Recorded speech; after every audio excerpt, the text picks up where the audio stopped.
Dubai থেকে চট্টগ্রামের শাহ আমানত বিমানবন্দরের উদ্দেশ্যে ছেড়ে আসা একটি ফ্লাইটে বোমা রয়েছে। হঠাৎ করেই এমন তথ্য আসে কন্ট্রোল টাওয়ারে।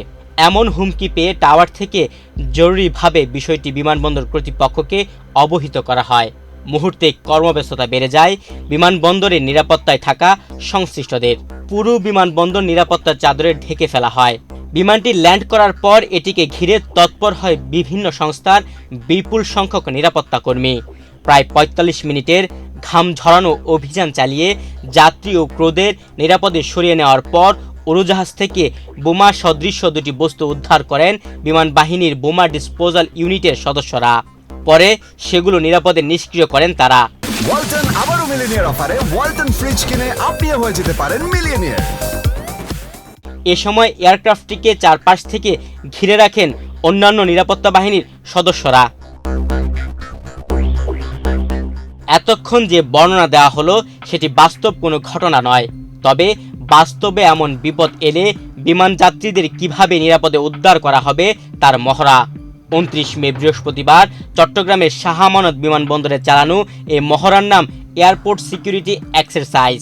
২ বছর পর পর সব বিমানবন্দরে চালানো হয় এমন মহড়া, যার মূল উদ্দেশ্য কোনো এয়ারক্রাফটে বোমা বা বোমার সাদৃশ্য বস্তু পাওয়া গেলে যাত্রীদের নিরাপদে সরিয়ে নেওয়া এবং বোমা নিষ্ক্রিয় বা উদ্ধার করা। আন্তর্জাতিক বেসামরিক বিমান চলাচল সংস্থার নির্দেশনা অনুযায়ী হাইজ্যাক, অগ্নি নিরাপত্তা ও বোমা হামলা সহ বিভিন্ন ঝুঁকি মোকাবেলার সক্ষমতা মূল্যায়নে প্রতি ২ বছর অন্তর এমন মহড়ার আয়োজন করা হয়। মহড়ায় বাংলাদেশ বেসামরিক বিমান চলাচল কর্তৃপক্ষ, বিমান বাহিনী, সেনাবাহিনী, নৌবাহিনী, ফায়ার সার্ভিস ও সিভিল ডিফেন্স, আইন শৃঙ্খলা রক্ষাকারী বাহিনী, বিভিন্ন হাসপাতাল সহ সংশ্লিষ্ট সংস্থাগুলো একযোগে অংশ নেয়। অ্যাপসেক সদস্যরা দীর্ঘদিন যাবৎ আন্তর্জাতিক বেসামরিক বিমান চলাচল সংস্থা আইকাওর নির্দেশনা অনুসরণ করে দায়িত্ব পালনের পাশাপাশি নিয়মিত মহড়া পরিচালনা করে আসছে।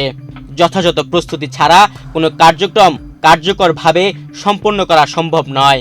আর তাই প্রশিক্ষণ ও নিয়মিত অনুশীলন অপরিহার্য বলে মন্তব্য করেছেন বেবিচক chairman air vice marshal Mohammad Manzur Kabir Bhuiyan.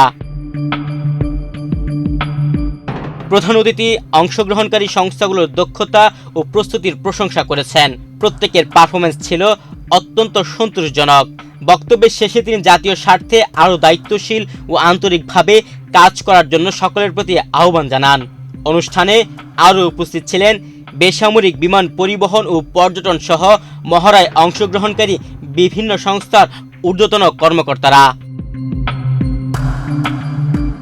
Tuhin Bhuiyan, Bangladesh প্রতিদিন।